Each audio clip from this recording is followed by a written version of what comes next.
안녕하세요. 예, 이서수 작가님의 몸과 여자들 북토크 시작하겠습니다. 예, 저는 평론 쓰는 백지은이고요. 네, 저는 몸과 여자들을 쓴 이서수입니다. 네, 반갑습니다. 네, 반갑습니다. 예, 이서수 작가님은 2014년 동아일보로 등단하셨고요. 예, 그리고 2020년에 당신의 4분 33초라는 장편 소설로 황산벌 청년문학상 받으셨죠. 네. 그리고 그 바로 다음에 미조의 시대라 2021년에 이효석 문학상 큰 상을 두 번 받으셨어요. 그리고 그 황산벌 청년문학상 받으신 당신의 4분 33초도 장편이었고 그 이후에 헬프미 시스터 하나 더 네. 쓰셨고요. 예. 그리고 이번에 세 번째 장편 몸과 여자들 네, 발표하셨습니다. 예, 뭐 제목만 들어도 우리가 몸과 여자들 아마 여성의 몸에 관한 사회적 시선들이나 그것들이 여성의 정체성, 주체성, 삶의 여러 가지 문제들에 대한 어떤 그게 형성되는 부분들을 건드려준 소설이겠다라는 아마 그런 짐작이 드실 텐데요. 네, 그냥 작가님한테 먼저 제가 예, 어떤 이야기인지 설명을 부탁드릴게요. 아주 간단하게. 먼저. 간단하게요? 예, 왜냐하면 우리가 이제 길게 할 얘기는 네. 서서히 천천히 하게요. 네. 예. 이것은 한 여성이 자신의 그 생애에 걸쳐서 돌아본 자신의 몸에 대한 기억입니다. 네, 간단하게 얘기를 하자면 네, 그렇습니다. 네. 한 여성 아니면 네. 두 여성. 네, 그녀의 어머니도 중간에 네, 잠깐 예. 나와요. 네. 이게 이제 전체 뭐 부로 따지면 세 부로 나뉘어져 있는데요. 네. 예, 지금 뭐 1부와 3부, 근데 주로 이 화자가 되는 중심 화자가 되는 인물은 지금 아마 한 40대가 막 된 네. 여성인 것 같아요. 예, 그 여성이 어릴 때부터 자기 생애 주기에 따라서 이제 몸에 대한 인식이 어떻게 본인에게 형성이 되어서, 근데 그 형성되는 시선은 거의 다 대부분 외부적인 것이고, 뭐 남성적인 것이고, 또 뭐 가부장적인 것이고, 이런 것들일 텐데, 그런 규정에 의해서 삶의 정체성이 형성되면서 뭐 이제 분열이라든지 약간 어떤 균열 같은 걸 느끼게 되는 그런 이야기들이 일단 지 선생님 말씀해 주신 것처럼 있고요. 네, 예. 맞습니다. 예, 그리고 2부에는 잠깐 이제 그녀의 어머니가 나오게 됩니다. 예, 그래서 3부는 또 다른 그 화자의 또 다른 친구들에 대한 이야기로 좀 이야기가 확장이 되는데요. 근데 지금 한 사람의 화자라고 얘기하셨어요. 네. 아무래도 엄마의 그 2부의 이야기는 조금 부수적인 건가요, 그러면? 저에게는 좀 부수적이었어요. 사실 좀 제 계획으로는 원래 없던 이야기였는데 네, 이야기를 쓰다가 엄마의 이야기를 넣게 되었고, 사실 나중에 이 이야기를 뺄까라는 고민도 많이 했었어요.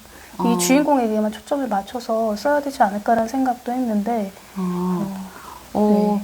저는 그 굉장히 두 개가 같이 있는 게 특별한 이유가 있다고 생각했거든요. 네. 이게 일단 세대를 달리하는 두 여성이고, 또 엄마 세대와 딸 세대인데요.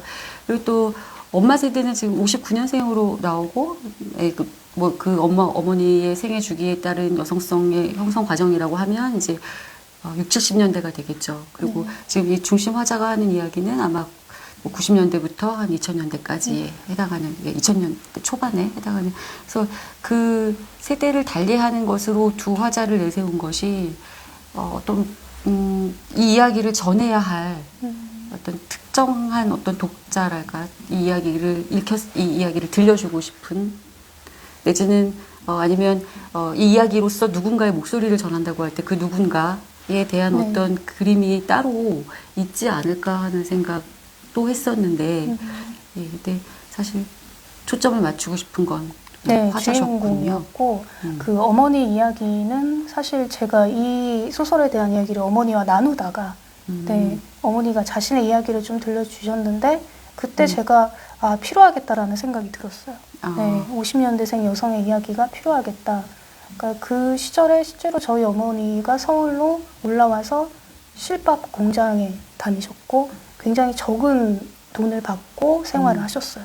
그때 이제 그 시절 이야기를 하면서 어머니가 그때 자신이 그런 환경에 놓였던 것이 꼭 자기 잘못인 것처럼 말씀을 하시더라고요. 그때 저는 뭔가 한 대 딱 맞은 것 같았어요. 그 순간에서 이것은 엄마의 잘못이 아닌데 이제까지 반평생을 그렇게 알고 그렇게 살아오셨구나라는 생각이 들어서 좀 많이 안타까웠고 그래서 엄마의 이야기가 저한테는 이제 의미를 갖게 된 거였어요. 그 순간에. 네. 그러니까 어떤 공통점이라기보다 네. 오히려 어떤 차이점에 의해서 엄마 이야기가 필요하다고 네. 느끼신 건가요? 네. 사실 두 이야기가 병렬되고 있을 때는 생애 주기에서 이제 여성성이 형성되어가는 그 거기에 타자적 시선이 들어오는 뭐 이런 부분으로 따지면 공통적이다라고 보일 수 있는데, 네. 근데 그쵸, 엄마는 그 시절에 사실 최소한 이 화자는 이게 내 잘못이 아니지 않아? 그걸 라고 하는, 알죠. 예. 화자는 아는데 저희 어머니는 전혀 모르고 있었고 그래서 이 소설 속에 등장하는 어머니는 알았으면 좋겠는 거예요. 본인의 잘못이 아니라는 것을. 그래서 실제로 그렇게 네, 제가 예, 맞아요. 그래서 쓰려고 어머니가 노력을 그 했어요. 이야기, 네. 그 고백을 하면서 결국 이 이야기를 했기 때문에 이제는 그 딸에게 하는 이야기도 그렇고, 네. 어쩔 수 없이 예전의 감각으로 딸에게 어떤 충고를 하고 재원을 하지만 그렇지 않다라는 거 엄마도 이제 사실 깊이 알고 계신 거죠, 여기서. 네. 그런 이야기. 저는 근데 또 이제 그 어머니 이야기를 들으면서 이 딸이 그렇게 느끼는 바가 있으니까 이 딸도 하는 이야기 중에 왜, 이런 이야기가 이상하게 들리나요? 근데 2000년대 초에는 그랬답니다. 뭐 이런 그런 어떤 멘트들 있잖아요. 네, 네. 지금 생각하면 사실 이런 것들이 되게, 정말 그래? 너무 퇴행적이다. 뭐 이렇게 여겨질 수 있는 네. 이런 사태들이, 예, 그래서, 또 지금 이렇게 이제 어쩌면 이게 뭐, 결과적으로 나온 효과라고 해도 작가님이 처음에 그렇게 의도하지 않으셨다고 하시니, 네. 하지만 이렇게 됨으로써 사실 이 이야기를 전해 들어야 할 어떤 특정 세대랄까? 그러니까 좀 그런 독자군이 있을 수도 있다는 생각이 들었어요. 네. 예. 누가 이 이야기를 읽었으면 좋을까요? 제가 생각한 독자분들의 그 연령대는 제가 상상하기로는 20대부터 40대까지, 50대까지도 좀 폭넓은 층을 생각을 했었어요. 그러니까 특정한 그런 연령층이 볼 거란 생각은 하지 않았고, 왜냐면은 지금 물론 이 화자가 얘기를 했듯이 지금 20대 여성들은 제가 20대였을 때와 많이 다른 생각들을 하고 있을 거예요. 그렇지만 누군가는 비슷한 생각을 갖고 있기도 하거든요. 네, 실제로 제가 그런 생각을 들은 적이 있기 때문에 그러면 이게 지나간 이야기가 아닐 수가 있겠다. 저는 회고하는 것처럼 썼지만 이게 현재 진행형의 이야기가 될 수도 있겠구나라는 생각을 그때 했었고 그래서 20대 여성들 중에서도 이 책을 꼭 읽었으면 하는 네네, 맞아요. 이게 뭐 꼭 공감하고 그랬다라는 공감의 영역이 아니더라도 이게 읽힐 부분이 저는 당연히 이게 읽혀야 할 독자가 따로 있다면 좀 더 젊은 20대 독자들이 여성들이 20대 여성들이 이게 지나간 일로 읽히기도 해야만 익힐 수 있을 뿐만 아니라 지금 이 화자가 아까 엄마의 이야기를 통해서 느꼈던 것처럼 뭔가 또 다른 부분에서 좀 자각해야 할 몸에 대해서 다시 생각해야 될 부분들이 나타나지 않을까, 예, 그런 생각이 들었습니다. 바로 이어지는 이야기로 질문이 들어오는 것 같아서 네, 좀 이따가 할까요?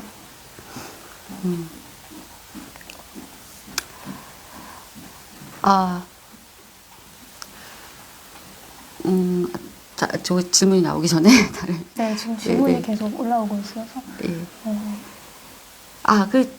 지금 뭐 독자 얘기하다가 지금 잠깐 제가 잊어버렸는데 사실 어머니 세대 뭐 20대부터 50대까지 어떤 여성이 읽어도 이 이야기가 다 공감되는 측면은 물론 또 다른 부분에서 자각하게 되는 부분들이 있을 것이다 이런 얘기를 했거니와 3부에서 나오는 그 친구들 언니들 있잖아요. 뭐 영석 언니, 소연 언니, 같은 세대의 여자들 역시 뭔가 또 이 몸을 사용하는 어떤 코드나 감각에 대한 다양한 양상들을 보여주어서 또 그 부분에 있어서도 역시 지금 우리가 하는 이 이야기랑도 닿아서 같이 독자분들의 어떤 관심을 받을 수 있을 것 같습니다.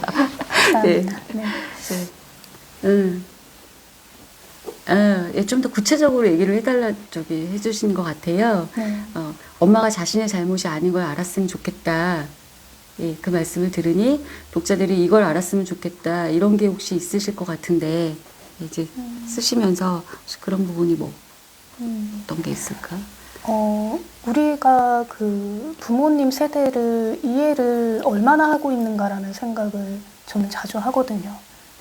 저도 엄마하고 사소한 걸로 다툴 때가 굉장히 많은데 서로 너무 가치관의 차이가 크다고 느낄 때도 있어요. 그런데 그게 엄마의 생각이기보다는 엄마가 살아온 시대가 그런 생각을 강요를 했을 수도 있겠구나라는 생각을 한 게 얼마 되지 않거든요. 저는 이 책을 쓰면서 그런 생각을 굉장히 많이 했고 그게 엄마의 잘못이 아닐 수 있겠다. 이 사회가 엄마를 그런 방향으로 이끌었을 수 있겠다는 생각을 한 뒤로는 좀 많이 이해하게 됐어요, 부모님을. 네. 그래서 이 소설을 쓰면서 엄마의 이야기를 쓰면서 저는 화자의 이야기를 쓸 때도 감정의 동요가 거의 없었는데 엄마의 이야기를 쓸 때는 자꾸 쓰다가 이렇게 울컥울컥하는 감정이 올라오더라고요.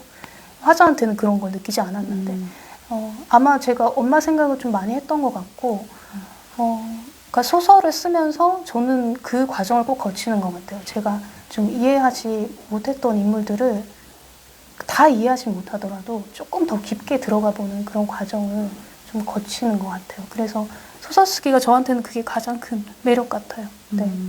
제가 변하는 게 좋아요. 소설을 쓰고 나서. 네. 사실은 자기 이야기가 많이 투영된 어떤 인물이나 그런 화자에 대해서 쓸 때도 나 자신을 더 안다라는 게 뭔가 이미 가지고 있던 것을 더 안다기보다 내가 나인 줄 몰랐던 어떤 다른 것들을 알아가는 거기도 하잖아요.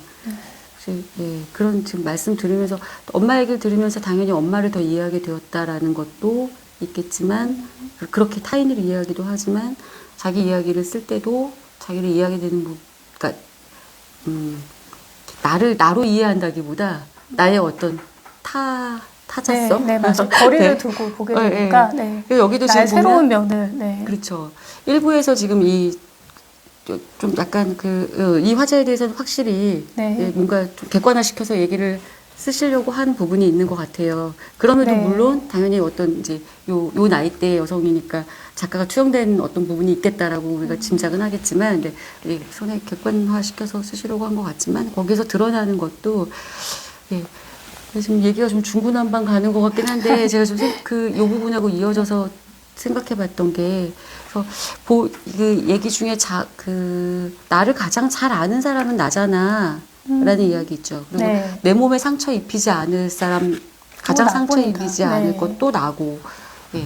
근데 전 그 부분일 때 약간 뭔가 좀 이의를 제기하고 싶었달까요? 정말 내가 나를 가장 잘 알까? 물론 나 말고 다른 누군가가 나를 더 잘 안다고 하기는 어렵겠죠.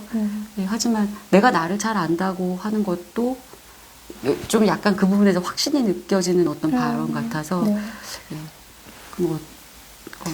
저도 저를 잘 몰라요, 사실.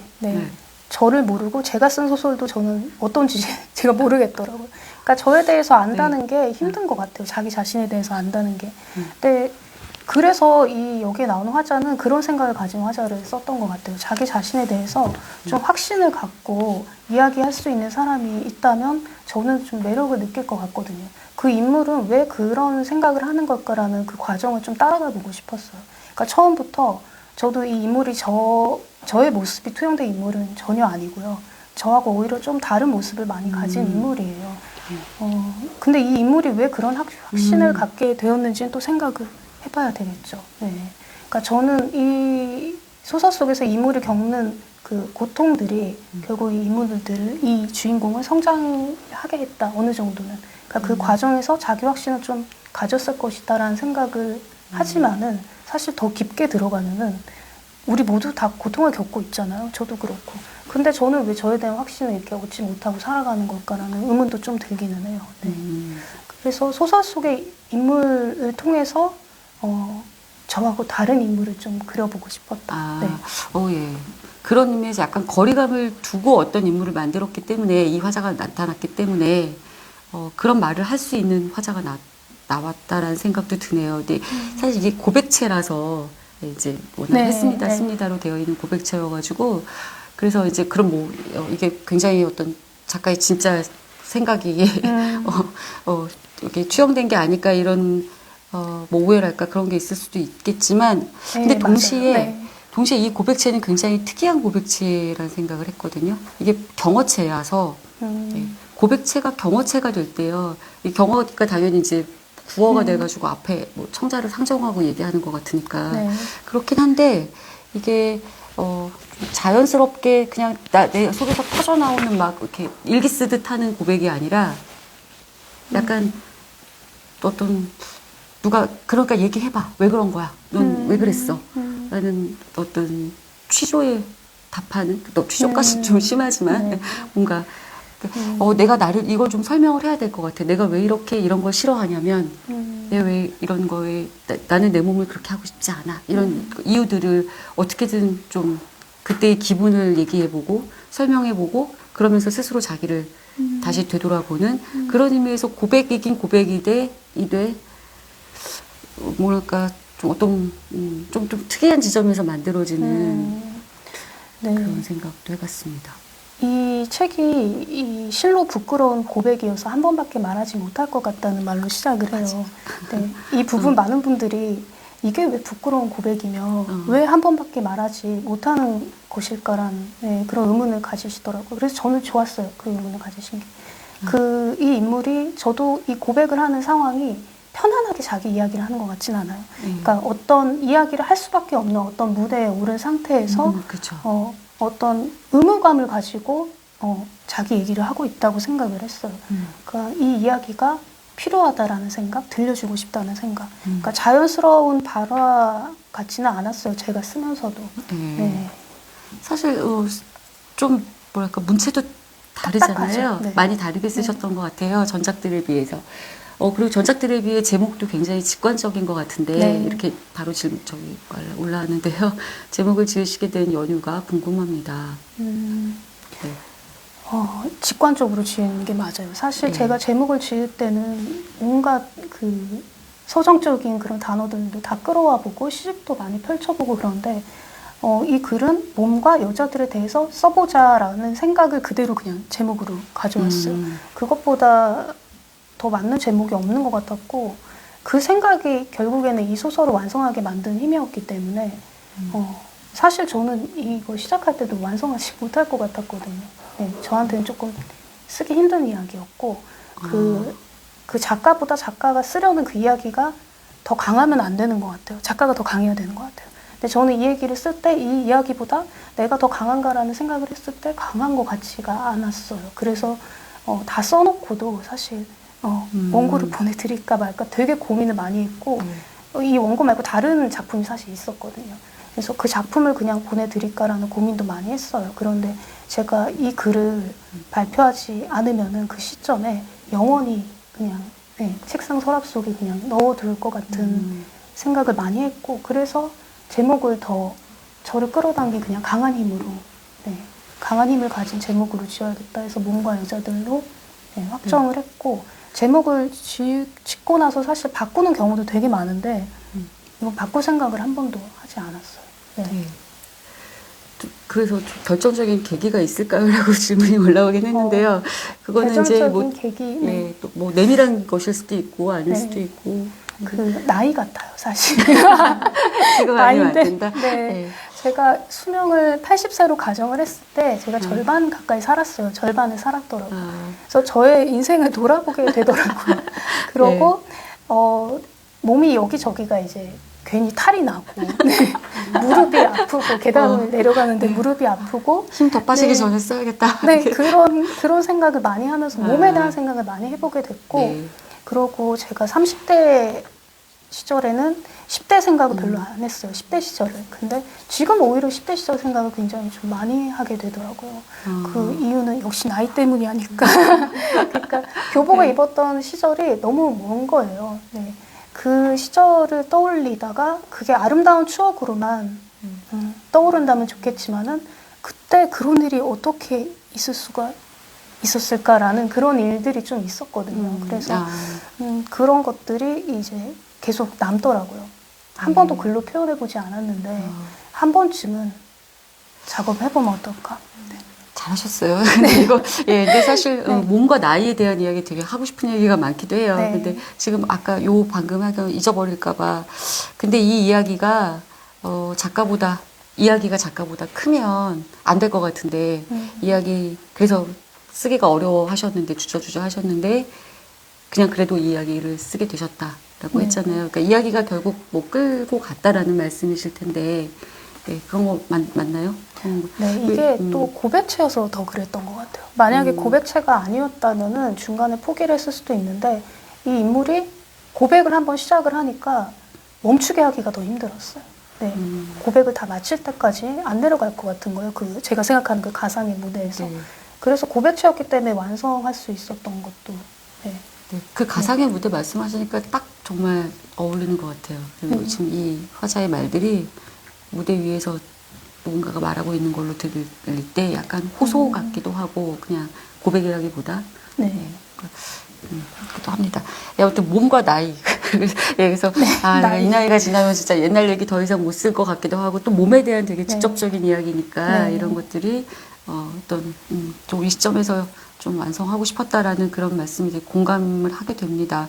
그래서 이 이야기는 이제 아무래도 섹슈얼리티에 대한 이야기들이 많이 화소로 많이 들어가 있지만 좀 그 몸과 관련해서 좀 다른 데에 대한 관심도 사실 뭐 이제 나이라고 하셨으니 뭐 노화라든지 노화를 가장 직접적으로 느끼는 게 또 몸이기도 하고요. 그래서 또 노화와 관련해서 뭐 질병이라든지 장애라든지 이게 우리가 젊을 때는 질병이나 장애가 특별한 일들이 되지만 이제 노화가 진행되면서는 질병 장애가 다 그냥 가장 평범한 가장 맞아요. 일이 되잖아요. 또 동시에 이제 그것들을 해결하고 처리해 나가야 하는 뭐 돌봄이라든지 이런 관계가 다 달라지니까 이 몸으로 네, 인해서 맞아요. 사회적 관계가 이게 지금 여기서 보이는 이런 이제 외부적 시선이 나를 규정해서 나를 여성의 육체를 가진 혹은 여성의 육체를 성적으로 뭐 활용하거나 뭐 착취하려고 하는 그런 시선에 내 몸이 놓여져 있던 것과는 또 다르게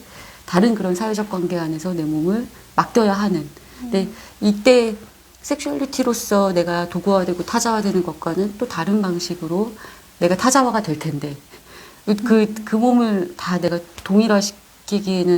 동일화시키려고 하겠지만 이제 내 맘대로 되지 않는 내 몸을 그렇게 된 부분들이 더 많이 생길 수도 있잖아요. 예. 그런 거에 대한 것으로도 이런 관심이라면 몸에 대한 관심이라면 그런 이야기들도 또 생각을 하고 계실 것 같다. 네, 맞아요. 제가 원래 노동에 대한 이야기를 많이 썼었는데, 요즘에는 그 노동에 부차적으로 따라오는 질병에 대한 이야기도 같이 쓰게 되더라고요.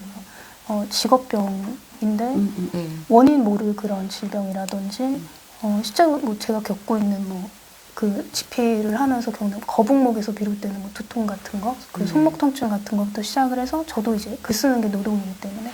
그러니까 다른 분들도 다른 직업을 가지면서 그런 이제 직업병에서 오는 원인 모를 질병 같은 것도 있고, 그러니까 그런 거에 더 집중을 하게 되더라고요. 노동 얘기만 하진 않고 질병 얘기를 같이 하게 돼서 왜 그런 걸까 생각을 해봤는데 역시 또 나이가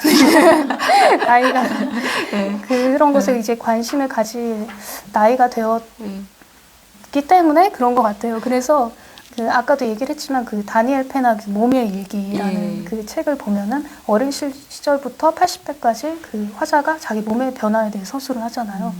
근데 사실 저도 그런 작업을 한번 해보고 싶다는 생각을 했어요.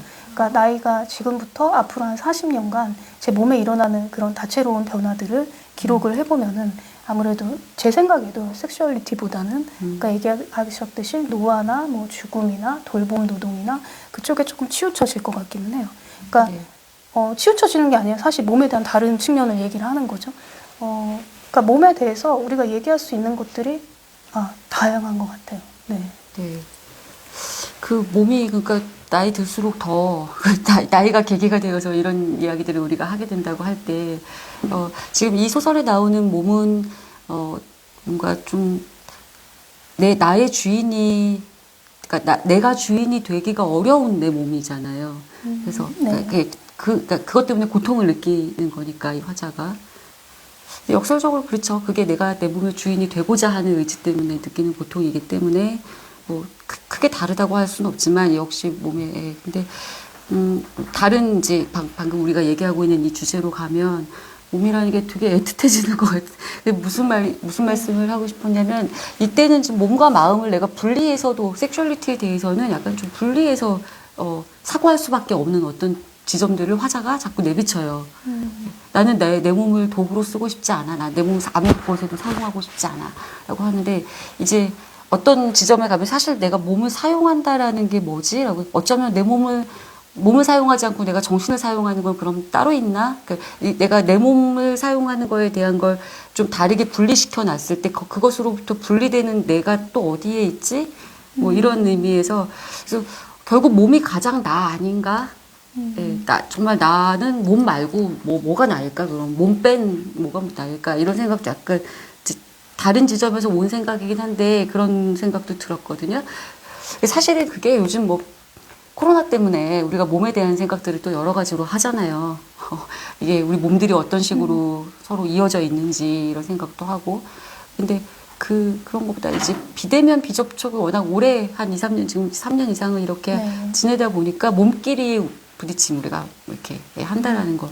이런 거가, 그게 이제 좀 특이한, 그러니까 뭔가 좀 다른 의미로 다가온 거죠. 그러니까 내 몸을 사용하는 게 사실 몸과 몸이 만남이라는 게 뭐 이런 거랑 연결 지어져서 그래서 또 얘기가 딴 데로 갔나?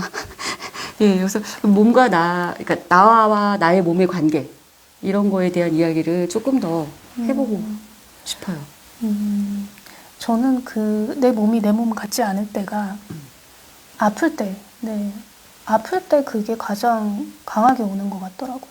평소에는 사실 몸과 내가 분리되어 있다는 생각을 거의 하지 않는데, 아플 때 특히 건강검진 받을 때도, 내시경 받을 때도 의식이 없는 상태에서 몸을 이제 기계처럼 들여다보는 거잖아요.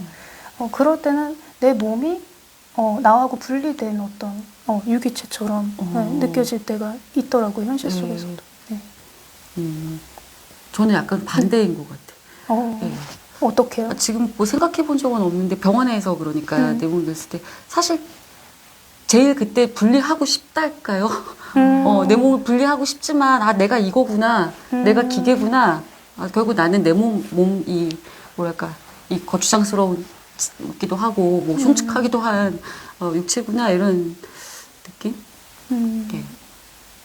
저는 반대 같아요. 저는 그 몸이 특히 병원에서 그 다루어지는 방식이 놀라운 맞아요. 이게 몸이 이렇구나, 지금 물질이구나라는 생각을 되게 많이 하게 되더라고요. 그래서 그런 순간에 좀 분리된다고 느끼고, 근데 긍정적인 감정을 느낄 때는 내 몸과 내가 하나로 이렇게 탁 밀착되는 것 같아요. 뭐 행복이라든지 뭐 성취감 그런 거 느낄 때는 내 몸이 내 몸 같고 내 것 같고 하나인 것 같고, 그런데 부정적인 감정을 느끼거나 타자한테 내 몸을 내어줘야 되는 대상화가 된다는 느낌이 들 때는 분리되는 그런 느낌이 저는 들더라고요. 사실 그 말씀이 맞는 걸 거예요. 이제 저는 반대로 느끼는 거라고 했으니까 사실 저는 부정적일 때 더 내 몸이 이게 나구나. 내 몸이 나구나라고 생각한다고 말씀을 드렸던 거잖아요. 근데 원래 의학이라는 게 왜 몸을 그냥 기계처럼 다루는 거잖아요. 그러니까 병원은 완전히 그냥 기계 다루듯 몸을 그렇게 다루는데, 근데 내가 이것 이상이 아닐지도 모른다라는 생각이, 제가 할 수밖에 없었다는 건, 뭐, 그렇다면 이제 몸 얘기 나오니까 저절로 나오면 뭐, 정신은 그럼 뭔데? 그럼 나의 몸 외에 뭐, 나의 영혼은 어디 있는데? 뭐 그런 생각도 또 좀 뜬금없지만 해볼 수도 있죠. 네. 근데 저는 그런 생각도 했어요. 몸이 과연 물질일까라는 생각도 했었어요. 그러니까 이 소설 쓰면서 그 생각을 많이 했는데, 그 어떤 시대의 관념을 담고 있는 하나의 그 물질이 아니고 총체적인 관념 같다는 생각도 들어서 몸이 과연 물질일까 그런 생각도 했습니다. 그러네요. 네. 관념적인 물질이죠. 결국은. 무슨 얘기인지. 네. 아니 이게 유기체니까 얘가 실물로 존재하니까 물질은 물질일 텐데, 맞아요. 근데 이제 그냥 물질은 아닌 거여서 그렇죠. 네. 네. 그리고 또 이 얘기 그 몸을 지금 같은 맥락에서 얘기해 보면 집처럼 내 정신이 들어가 살고 있는 집. 이거는 최근에 읽은 단편 때문에 아마 그런 생각이 좀 나는 것 같아요. 네, 그 엉킨 소미였나? 네, 거기 보면 내가 어떤 몸이라는 게 집처럼 내 뭔가가 들어가서 영혼이나 뭐 정신이 가서 안주하는 어떤 것 이런 거 그런 의식도 좀 혹시 있으신 걸까? 영혼의 안식처? 그래서 내 영혼이 편안하거나 좀 행복할 때 긍정 좀 확장되었을 때 내 몸이 또 그걸 잘 받아주는 안식처가 되고 그래서 그때 내 몸에 대한 일치감을 느끼고 뭐 이런 그런 것도 같네요. 네, 제가 긍정적인 감정을 느낄 때 그 몸과 일치된다는 생각이 드는 게 네. 그런 생각에서 비롯된 것 같기도 해요. 근데 엉킨 소매에서도 제가 좀 전에 말씀 듣고 깨달았는데 몸을 또 어떤 공간에 비유를 했네요. 네, 네. 어떤 인물이 머무는 공간처럼 제가 지금 깨달았어요. 네. 네. 그래서 몸에 대한 생각이 계속 많았구나라는 거를 네. 새삼. 네. 그리고 집에 대한 이야기도 좀 네, 참 네. 네, 재밌게 읽었는데요. 그런 것들이 있잖아요. 그래서 뭔가 미조의 시대도 그렇고 집과 몸의 관계 이런 것들을 또 새삼 또 이 작가에게서 재밌는 부분이다 이런 생각해봤습니다. 네. 아 저거는 아까부터 저기 올려주셨던 질문인데 그 이야기가 딴 데로 가서 이제서야 했던 좀 다시 말씀드리면 작가의 말을 쓰신 거예요. 전해야 할 누군가의 목소리가 있다는 믿음을 품고 한 편의 소설을 완성한다. 네, 이 말 오래 남았는데, 그러니까 이 소설에서 혹시 저도 저 부분이 사실 작가의 말 때문에 아까 그런 말씀도 드렸던 것 같아요. 이게 누구한테 읽히기를 혹시 겨냥하신 부분이 있을까? 이게 세대를 달리한 두 여성의 이야기가 그냥 전해야 할 누군가의 목소리라고 한다면 당연히 이건 엄마? 우리 세대? 이렇게 이제 그렇게 떠올릴 거잖아요. 네. 예, 근데 그게 어디로 향하고 있느냐를 저는 여쭤봤던 거고, 예, 좀 볼드체된 질문은. 네. 네. 저는 소설을 쓸 때, 항상 하는 생각인데, 이 소설을 완성을 해야 되는 이유가 전해야 할 어떤 이의 목소리가 있기 때문이다라는 생각을 갖고, 네, 끝까지 쓰려고 노력을 해요. 그 생각이 없으면은 완성을 못하는 소설도 많을 것 같고, 근데 뭔가 여자들을 쓸 때는 아마 읽으신 분들은 다 아시겠지만, 그 여성으로서 우리가 몸의 그런 사회적인 억압, 압력을 상당히 받고 자라는데 그것을 우리가 어떤 사석에서 그 마음껏 표출을 한다거나 그 사석이 아니어도 이런 책을 통해서 그런 이야기를 좀 더 구체적으로 전하는 그런 기회가 많지가 않았던 것 같아요. 제가 돌아보면은. 그래서 이런 기회를 좀 많이 가져보면은 우리가 그 시절에 대해서 마음속에 그냥 응어리진 상태로만 남겨두지 않고 좀 더 발전적인, 그러니까 우리 밑에 후손들은 이러지 않아야 되고 2차 성징에 대한 교육도 누구한테나 일어날 수 있는 그 단계에 거쳐서 이렇게 된다라고 그렇게 교육을 하는 게 아니라 사람마다 다 발달 상태가 다 다르고 이렇게 될 수도 있고 아닐 수도 있고 그런 교육이 이루어져야 되는데 그거를 저는 지금 생각했거든요. 10대 시절에는 마치 그게 교과서처럼 따라야 되는 일인 줄 알고 2차 성징은 반드시 나한테도 단계에 맞춰서 나이에 맞춰서 일어나야 되는 일이고 막 되게 조마조마한 마음이 더 컸던 것 같아요. 근데 그런 것들이 지금 생각해 보면은 많이 아쉬워요. 좀 많이 바뀌었으면 좋겠고 지금 10대인 친구들은 그런 감정을 안 느꼈으면 좋겠어요. 좀 더 자유롭게 자기가 뻗어나갈 수 있는 방향으로 여러 방향으로 갈 수 있거든요. 그러니까 그런 것들을 사전에 그렇게 차단을 하는 그런 교육은 좀 이루어지지 않아야 되는 게 아닐까라는 생각을 했고 그러니까 보편적이다라는 말이 좀 요즘엔 무서운 말 같다는 생각도 들어요. 그렇죠. 거기에 해당되지 않은 사람들이 받는 그런 상처를 생각을 해보면 그게 이제 더 이상 그 예전의 가치를 갖는 말이 아니겠다는 생각도 들었고 그러니까 이 소설에서는 이제 그런 여성들의 이야기를 전달을 하고 싶었고 아까 잠깐 얘기했지만 또 2부에 나오는 그 화자의 어머니를 통해서는 그것이 본인의 잘못이라고 믿고 있는 것이 너무 마음이 아파서 그 얘기를 꼭 해드리고 싶었는데 이 책을 읽은 분들도 다 그 이야기를 부모님 세대에 좀 전해드리면은 좀 좋지 않을까라는 생각을 했어요. 네. 그 하신 말씀 중에 진짜 많이 동의되는 게, 예, 사춘기 때 우리 그 성장 과정에서 특히 지금 이제 여자 아이들에 관한 이야기들이 많이 있어서 그러자면 그쵸 이제 저도 우리가 여성이니까 얘기를 하다 보면 이 중년이 다 되어서야 내가 도대체 여성의 몸이나 여성에 대해서 무엇을 배웠던가를 한탄하게 되잖아요. 네. 예. 우리 뭔가 배우기도 배우고 뭐 하기도 했었는데 그런 의미에서의 어떤 여성학이랄까? 그러니까 인간학의 일부일 텐데 뭐 저기 생물 시간에든 뭐 다른 시간에든 좀 더 배웠어야 된다는 생각이 들고 네. 예, 뭐 그런 생각 아무튼 많이 했었는데 이제 이 책을 보면서 또 역시 같이 이어서 네, 얘기를 해볼 수 있었습니다. 네. 같이 할 얘기 있었는데 일단 나 외에 가장 애착이 가는 인물? 화자 외에 예. 미복 화자의 어머니. 그죠? 네. 여기서는 아무래도 네, 제가 아까도 말씀드렸듯이 쓰면서 마음이 자꾸 울컥울컥해서 좀 감정 조절을 하면서 썼던 것 같아요. 미복의 이야기를 쓸 때는. 네. 이런 이야기가 우리가 몸에 대한 이야기를 하면 사실 어떤 부분에서는 되게 진솔한 이야기라고 하잖아요. 내 몸 얘기는. 예. 근데 그런 부분에서는 이제 개인적이고 내밀한 이야기를 하게 되기도 하고.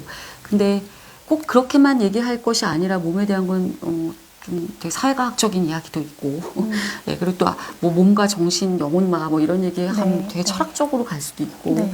뭐 일단 인문학적이고 막 이렇게 해서요 몸이라는 것으로 우리가 해볼 수 있는 이야기들의 담론들이 되게 많이 있잖아요. 네. 그래서 이게 이제 좀 이 책이 좀 더 어린 여성들이 읽어도 좋겠다라는 생각을 하게 된 이유는 이걸로 반드시 공감하고 뭐 나는 이런 고통에 대해서 어떻게 생각해야지 이런 정도가 아니라 가지고 좀 더 그런 텍스트적인 그런 역할을 이 책이 해줄 수도 있다라는 그런 생각이 좀 들었습니다. 말씀 들으면서도 그렇고. 네. 저는 이 책을 쓰고 나서 들었던 생각이 제가 이런 이야기를 썼습니다. 읽어주세요가 아니라 제가 이런 이야기를 썼는데 여러분들이 읽고 여러분들의 이야기를 들려주세요.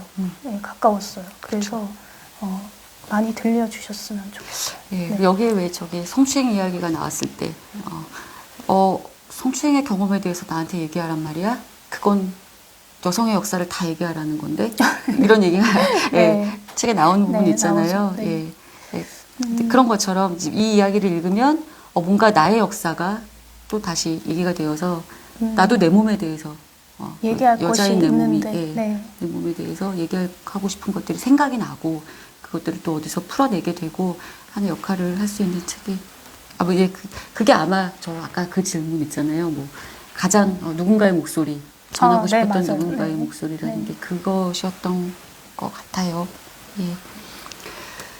네. 또 애착이 가는 인물 얘기는 지금 미복 얘기해 주셨고요.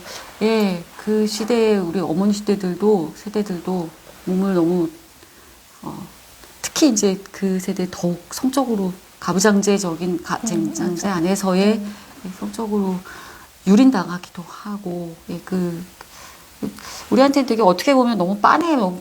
수없이 많이 들어왔던 여성들의 역사야 이렇게 여겨지는 부분이 뭐 없지 않겠지만 네, 그런 부분들이 있어요. 근데 오히려 나와 이 화자의 경우에는 이제 지금 뭐 현재 지금 아직 저 30, 40대니까 한 40대 정도 된 그 여성이 특히 이 섹슈얼리티 부분에 있어서 이제 섹스하는 거에 대해서 굉장히 그 부분에 대한 어떤 이른바 정상성이라고 하는 거에 대한 거부감을 강력하게 갖고 있죠. 네. 내 몸을 사용하는 일, 이 몸을 그런 식으로 도구화한다라고.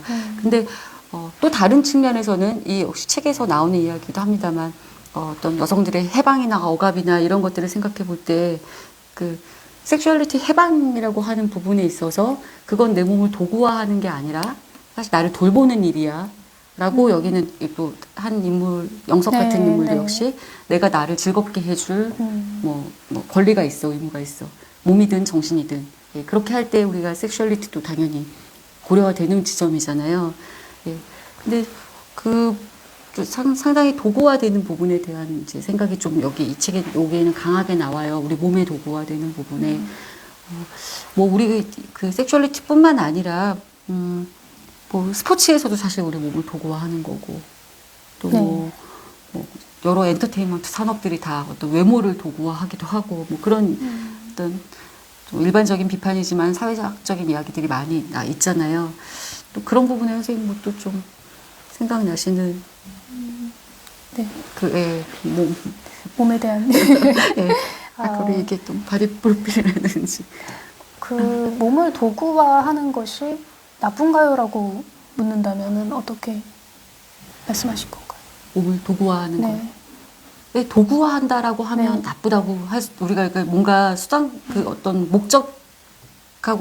목적이랄까 뭔가에 괴리되는 것 안에서 그야말로 도구화라는 말 그대로 가지고 있는 의미 때문에 나쁘다고 할 수밖에 없는데 근데 이것이 도구화인가요? 라고 물어보신다면 가령 내가 어떤 내 몸을 막 단련해서 몸을 어떻게 건강하게 만들고 싶어. 도구화는 아닐 수도 있는 어떤 지점이 있겠구나. 이렇게 또 얘기를 해볼 수 있을 것 같아요. 그래서 저도 그게 지금 가장 많이 좀 얽혀있는 이야기인 것 같아요. 그래서 제가 이거는 도구화입니다라고 얘기를 해도 누군가에게는 저는 그렇게 생각하지 않는데요 라는 그쵸. 답변이 돌아올 것 같아요. 그래서 지금은 근데 그런 게 좋아요. 그렇게 다양한 생각들이 오고 가는 게 좋은 것 같아요. 그래서 저도 이 인물이 자기 도구화에 대한 이야기를 많이 하신다고 했는데 몸에 대해서 나는 더 이상 도구로 내 몸을 사용하지 않겠다라는 그런 주장을 펼치는데 사실 이것이 저의 생각은 아니고요. 네. 이 인물의 생각이에요. 이 인물은 어떤 분들은 그 무성애자, 에이섹슈얼로 보시기도 하더라고요.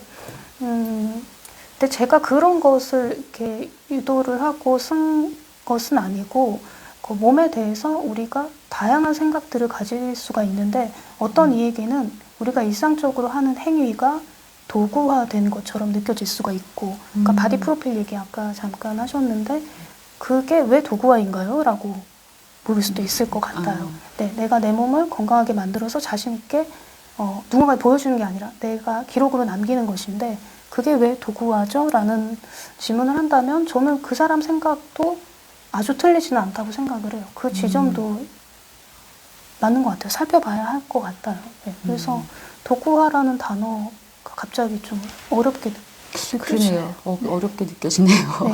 네. 도구화, 타자화 이런 말들이 사실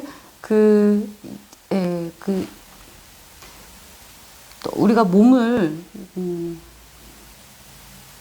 개인 주체하고 분리시켜 놓으면서 사회적인 코드 안에서 몸에 대해서 얘기하고 몸을 평가하고 바라보고 하는 이런 시선들이 외부적이고 타자적이고 도구화적이고 이런 얘기로 지금 어렵게 우리가 어렵다고 하면서 이런 말들을 했지만 사실 그거는 나의 시선에도 내가 이 사회에서 살고 있는 한 나도 살찌는 게 싫어서 이를테면 다이어트를 한다든지 그리고 나도 어떤 사회적 코드에 맞춰서 이런 것들에 꾸밈 노동을 한다든지 이런 것들이 내 몸에 이미 이게 우리가 분리할 수 없는 것 안에 있는 거잖아요. 이거 사회가 나빴어. 나빴는데 나는 아니야. 난 정말.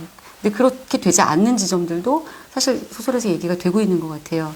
왜냐하면 이 아이가 그러니까 화자가 어릴 때 굉장히 그 잔인한 또래들의 어떤 의식들을 결국 자기도 익히기 위해 익혀야만 했겠죠. 익히는 그런 과정들이 나오잖아요. 그래서 저는 이 몸을 얘기하다 보니 결국 우리가 지금 도구화니 타자화니 하는 이런 말들이 이런 시선들이 나에게 이게 바깥에 있는 것만이 아니라 자기에게도 내재화되는 과정도 이 소설이 들려주고 있는 것이구나 싶었더랬습니다. 네. 감사합니다. 네, 그렇게. 감사가 아니라 다음 얘기를 이어가 주셔야죠. 네. 어떻게 이어갈까요? 너무 말씀을 길게 잘해주셔서. 그러니까 우리가 단 하나의 옳은 몸 그리고 그와 다른 몸들은 다 그른 몸이 되고 또 다른 몸들은 다 그래서 틀린 몸이 되고 이제 해설에 나온 말이었던 것 같아요. 그래서 그런 걸로 우리가 혐오의 시선이 만들어지고 그런 걸로 사회 작은 아이들의 사회에서도 폭력이 난무하고 그런 거 있잖아요. 근데 그 시선을 그러니까 그러한 어떤 이 사회적 구조의 문제를 우리가 참 사회가 나빴어 말고도 또 다른 시선으로 바라봐 그러니까 이게 나한테 내재화 있는 어떤 부분들을 예, 좀 끄집어낼 수도 있겠구나 뭐 그런 생각을 했다는 말씀이고요. 네. 다른 이야기로 가보면요. 더 질문은 온 거는 없을까요? 네. 네. 아 저기 아까 가장 애착이 가는 인물이 미복이라고 하셨잖아요. 네. 그리고 또 엄마랑 얘기하시면서 이 부분은 사실 들어가게 됐다 그러셨는데 미조의 시대도 그렇고 어머니 얘기가 가끔 소설에 나올 때 아 이 네. 작가 정말 엄마랑 친하구나 이런 생각이 들었는데 네. 네. 엄마랑 대화를 많이 하죠. 가까이 살거든요. 네. 가까운 곳에 큰딸 살고. 이세요? 네, 제가 맏딸이에요. 네. 그래서 엄마가 저에게 정말 많은 이야기를 하세요. 네. 그래서 자연스럽게 그 엄마의 이야기 중에서 이 이야기는 우리가 함께 생각해 볼 만한 문제이지 않을까라는 것들은 소설 속에 들어오게 되는 것 같아요. 그러니까 그 소설을 쓸 때 그때 주변에 누가 있는지가 중요한 것 같아요. 그래서 맞아요. 저는 엄마와 대화를 많이 하다 보니까 그 엄마라는 인물이 많이 들어오는 것 같고 소설 속으로 만약에 제 주변에 의외의 인물이 있다면은 네, 그 인물도 많이 저는 그렇게 생각해요. 저는 많이 반영이 되는 것 같아요. 그 외부 환경에 네, 소설을 쓸 때. 엄마랑 또 어떤 얘기 하세요? 드라마 얘기도 많이 하고요. 네, 저희 엄마가 어느 드라마에 나오는 남자 배우 누가 괜찮더라라고 하시면 꼭 봐라. 네, 이러시면? 밥 먹다가 핸드폰으로 이렇게 찾아보기도 하고 한 번은 저희 어머니가 그 배우가 무지개떡 같다고 하시는 거예요. 그래서 무지개떡? 그랬더니 그게 어떤 의미야? 사람 보고 떡이라니 무지개떡이 어떤 의미야? 하고 그때 물어봤는데 엄마가 자기는 무지개떡이 이 세상에서 가장 예쁘다는 생각이 든다는 거예요. 무지개떡. 보기만 해도 이렇게 기분이 좋아지고 행복한 느낌이 드는 그런 떡이다라고 해서 좋은 의미구나. 그래서 그 배우가 누군지 몰라서 제가 핸드폰으로 검색을 해봤는데 전 모르겠는 거예요. 무지개떡의 느낌인지. 그래서 엄마의 눈에는 그렇게 보이는구나 해서 누구였어요? 저 지금 기억이 실명 정확히 밝히기 안 좀 나는데 그런가? 네, 근데 코드는 맞아요, 엄마랑? 엄마 괜찮다, 봐라 엄마가 이러면. 그 보는 시선이 훨씬 저보다 젊은 것 같아요. 네, 젊고 의외였어요. 네, 저보다 젊다는 젊은 건 뭐랄까 젊은 사람을 좋아한다는 뜻은 아니잖아요. 그냥 뭔가 좀 매력을 느끼는 네. 지점이 뭔가 더 풋풋한 그런 것에 매력을 느끼는 것 같고 저는 이게 중후함 그렇죠. 그건 이제 진중함, 세대 차가 있어서 네. 오히려 그러실 수 있죠. 그런 잡담도 많이 하고 뭐 시장에서 뭐 어떤 사람을 봤다 싸우는 광경을 봤는데 대단하더라 이러면서 그런 것도 얘기를 해주고 일상에서 일상에서 것들. 그리고 이렇게 자분자분 통화로 뭐 직접 만날 때도 얘기를 하고 근데 코로나 때문에 이제 통화로 할 때도 많고 날이 갈수록 엄마랑 얘기하는 시간이 자꾸 줄어가지고 저도 이제 가끔 통화로 좀 길게 하기도 하고 또 뭐 자주 못 뵈니까 그렇긴 한데 그리고 엄마랑 얘기하면 재밌고 온갖 수다를 다 떨 수가 있는데 맞아요. 근데 많이 근데 엄마랑 친하시구나 그래서 했었답니다. 네. 네.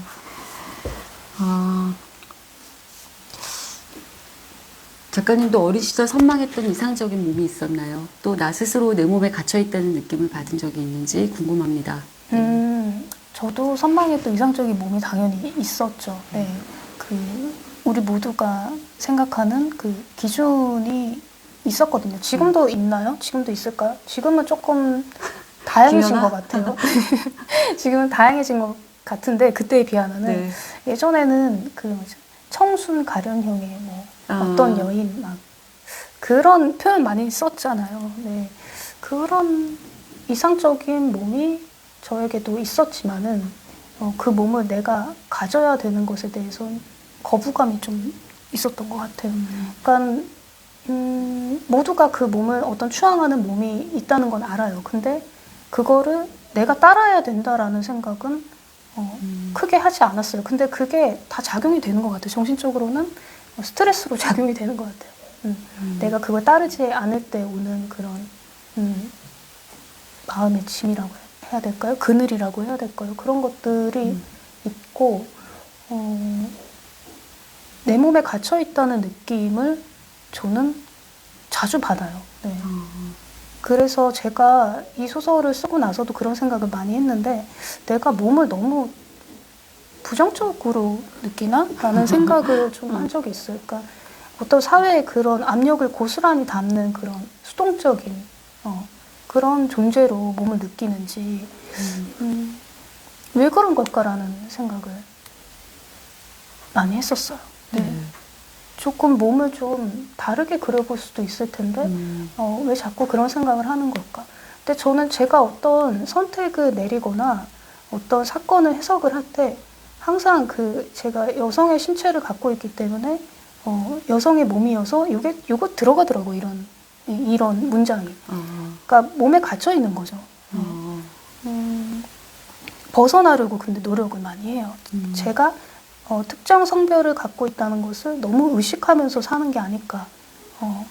그런 생각을 좀 요즘에 많이 해서 벗어나야겠다. 근데 그런 그게 네, 어려운데 그런 세상에서 살면은 어떨까?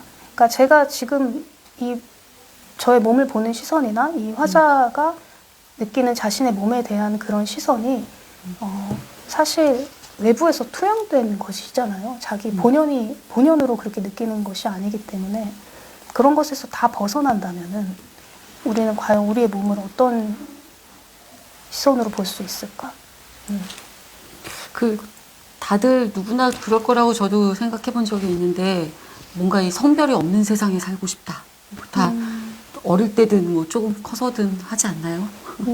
그게 이제 특히 여성들이 더 할지도 모른다는 생각이 들어요. 이게 디폴트가 여성이 되어 있지가 않으니까 이게 뭔가 우리 불편한 게 있어서 그랬을 수도 있는데 사실 제가 그 생각을 했던 건 저는 이제 기억이 나는 게 아마 고3 때인가 재수할 때인가 그 정도 때였거든요.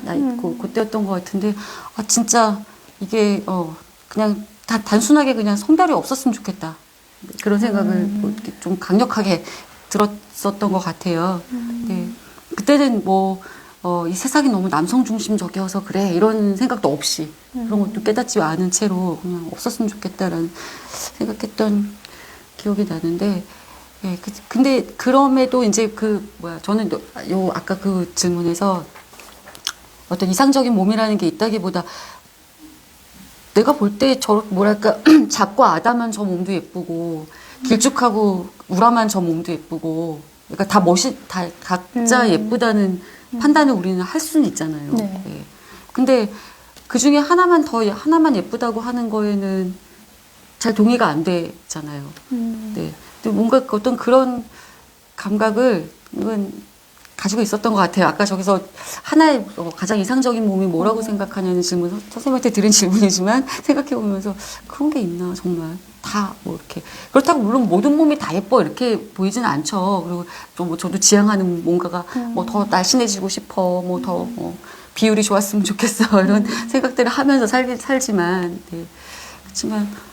내가 어떤 몸들이 각각 다 예뻐 보이는 그 지점들이 있어서 그런 것들도 우리가 좀 이야기로 만들면 그런 생각을 우리가 같이 이야기해 볼 수 있으면 이 몸에 갇혀 있다라는 생각을 좀 줄일 수 있지 않을까 하는 생각도 드네요. 네. 네. 휴먼이 아닌 젠더의 문제로만 보는 사람들이 갈수록 많아지는 것 같아요. 답은 늘 정해져 있는 느낌? 작가님은 이런 상황들에 대해 어찌 생각하세요? 그들에게 혹시 하시고 싶으신 얘기가 있으신가요? 어려운 질문 같아요. 네. 네, 이게 그들에게 어떤 얘기를 하든 항상 돌아오는 대답이 똑같더라고요. 네, 그래서 얘기를 꼭 해야 되나? 라는 생각이 들 때도 있어요. 그들에게. 질문하신 그 문장에 있는 그들. 예. 네. 예. 어떻게 생각하시나요? 저도 이게 지금 되게 어렵거든요. 젠더의 문제로 보는 게 휴먼의 문제를 보는 거니까, 예. 이게 휴먼이 아닌 젠더의 문제로만이라고 할 때, 그게 뭘까? 저는 그런 질문이 지금 딱 들었어요. 저 의문이 들었어요. 예. 젠더의 문제로 축소를 시키죠. 네, 제 생각에는. 그런데 그거를 다시 우리는 휴먼의 문제로 확대를 시켜서 다시 공을 던져야 되는데 그러면 또 작아진 공이 또 돌아오죠. 그것은 젠더의 문제이다. 그러니까 그게 계속 반복이 되는 것 같아요. 네, 그 젠더의 문제로 확장시키는 거라고 반대로 얘기해 볼 수도 있는 것 같아요. 예. 휴먼이 젠더는 작고 휴먼은 크다가 아니고 우리가 젠더를 얘기하는 게 오히려 더 휴먼을 잘 얘기하기 위한 이야기일 거니까 뭐 요즘 선생님 축소 확장 비율을 쓰신다면 반대로 써도 되지 않을까 그것도 좋네요. 생각도 들고요. 이렇게 자꾸 얘기하다 까먹는지 아까 전에도 있었는데 아무튼 종료 5분 남아서요. 작가에게 몸이란 뭘까요? 그러면 그러니까 작가 그냥 글 쓰는 이들에게 소설 쓰는 이들 뭐지? 글을 노동이라고 아까 하셨죠? 네, 글쓰기도 노동 같아요. 저는 하면 할수록 처음에는 그렇게 육체를 사용하는 일이 아닌 줄 알았는데 하면 할수록 너무 육체 노동 같긴 해요. 갈수록 정신력보다 체력이 더 맞아요. 체력이 떨어지면 문장이 같이 흔들릴 때가 많아서 체력이 중요하다는 생각을 요즘에는 되게 많이 하고 체력을 위해서 뭘 좀 하세요? 운동을 해야 되는데 지금은 걷기 외에는 안 하고 있어서 이제 날이 풀리면은 그런 운동이 정말 그러니까 뭐 몸을 근육을 좀 만들고 하는 게 글 쓰는 데에도 도움이 되는 거죠? 도움이 되죠. 당연히 그 체력이 일단 더 많은 글을 쓸 수 있잖아요. 사실 운동을 하느라고 체력이 떨어져가지고 저는 글을 더 못 써요. 그렇게 생각을 했는데 근력이 붙으면 또 다르대요. 근력이 붙으면은 더 많은 일을 할 수 있대요. 노동량이 많아지고 근데 그럼 더 많은 노동을 안 하면 되지 않나라는 생각도. 그래서 운동에 대해서는 아무 얘기도 드릴 말씀도 없고 뭐 저는 그런데 운동을 하면 그 시간만큼 더 글을 못 쓰고 그 시간 그 이후에 그것 때문에 지쳐서 또 일을 못 하고 그래가지고 인생에 운동을 지우고 살고 있거든요. 근데 작가에게 그래서 몸이란 다시 질문으로 돌아가면 어떤 몸으로? 어떤 몸으로요? 그러니까 작가에게 몸이란 어떤 의미일까요? 체력을 키워야 하는 게 작가에게도 필요한데 더 좋은 글을 쓰기 위해서 항상 관리해야 되는 지필 요소의 일부. 내 노동의 도구네요. 저도 도구화를 하고 있습니다, 사실. 그래서 아까 그 질문을 듣고 얼핏 들었던 생각이 도구화가 과연 나쁜가요라고 얘기할 수가 없는 게 저도 하고 있더라고요. 제 몸을 도구로 써서 이런 소설을 쓰고 또 잘 정비를 해요. 무슨 기계처럼. 그 다음에 또 다른 소설을 또 쓰고. 다른 방법은 없을까요? 얘를 도구화하지 않으면서 소설에 내 몸이 그러니까 쓰는 손, 앉아있는 허리, 엉덩이, 뭐 돌아가는 뇌 이거 말고 좀 이 몸을 위한 것도 있어야 되지 않을까요? 현재 제 삶 속에서는 저는 계속 그냥 글을 쓰고 그 걷기 운동을 하고 잠들고 또 글을 쓰고 걷기 운동을 잠들고 반복을 하고 있는 상황이어서 제가 더 몸을 그렇게 느끼는 것 같아요. 그러니까 조금 휴식의 기간이 조금 길다면은 다르게 느낄 것 같기는 해요. 몸이 어떤 상태에 있을 때 가장 쾌락을 느껴요? 행복해요, 그러니까? 쾌락 너무 했나? 여행할 때. 여행할 때 막 이렇게 힘들게 걷고 해도? 도보 여행할 때. 낯선 여행지에서 계속 걷고 있을 때 그때가 저는 항상 제일 좋더라고요. 몸이? 컨디션이. 컨디션이? 몸은 피곤하지만 그래도 여행이니까 행복해가 아니고? 아니에요. 저 몸도 같이 올라가요. 컨디션이. 굉장히 밀착되어 있는 몸이긴 해요, 지금 선생님 얘기 들어보면. 그런가요? 그러니까 사실 소설도 쓰면서 이게 도구가 된다고는 하지만 소설 써서 완고했을 때, 뭔가 서사가 잘 풀릴 때, 이런 때 또 아마 몸도 컨디션 좋아지시지 않겠어요? 그때도 좋죠. 그쵸. 완성했다는 기쁨. 굉장히 정신적인 육체인 것 같다는 생각도 듭니다. 근데 저는 이제 우리가 이런 얘기를 계속 많이 했고 이 소설도 그런 걸 그런 이제 기조에서 되는 이야기여서 전 또 역설적으로 반대로 계속 몸의 물질성에 대한 생각을 많이 했던 것 같아요. 이걸 읽으면서. 그래서 아까 드렸던 질문도 내 몸이 물질인 거에 대해서 좀 애틋해지고 네, 이게 역시 노화와 관계 있는 걸 수도 있는데요. 네. 이렇게 늙어가고 이렇게 주름져가고 하는 것들이 뭔가 이렇게 뭐 다르게 분리할 수 있는 차원이 아니라 그게 나의 뭐 쾌락과 행복과 뭐 다른 것하고 그냥 나 자신으로 수렴되어야 한다. 수렴되고 있구나. 좀 그런 것들도 이게 노화가 가져다 주는 슬픔인지 기쁨인지 모르겠습니다만 네, 그런 생각을 해봤습니다.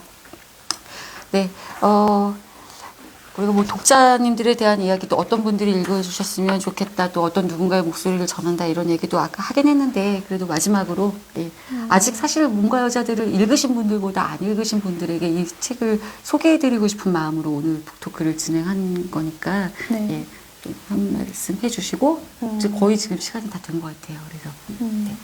그 우리가 몸에 대한 생각을 의외로 많이 안 하는 것 같아요.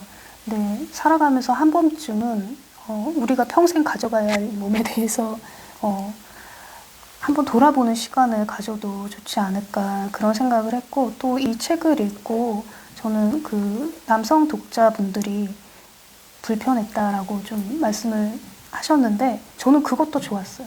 네, 불편함을 느끼는 것도 좋아요. 네, 제 입장에서는. 네, 어떤 지점이 불편했는지는 그 분들마다 다 다르겠지만은 불편함을 느끼든 어떤 공감을 느끼든 어떤 몸에 대해서 생각해보는 시간을 가지는 게 저는 좋다는 생각입니다. 네네. 이 책 몸과 여자들은 그 역할을 할 것 같아요. 이 화자가 지금 무대 위에서 얘기하는 것 같은 그 목소리를 들려주고 또 그걸 많이 들어주시고 또 거기에 대해서 각자 그 어떤 의견이든 뭐 불편함이든 공감이든 뭐 많은 의견들이 오고 가는 그런 일이 있었으면 좋겠습니다. 네. 예, 오늘 북토크 그럼 여기서 마치도록 하겠습니다. 감사합니다. 네, 감사합니다.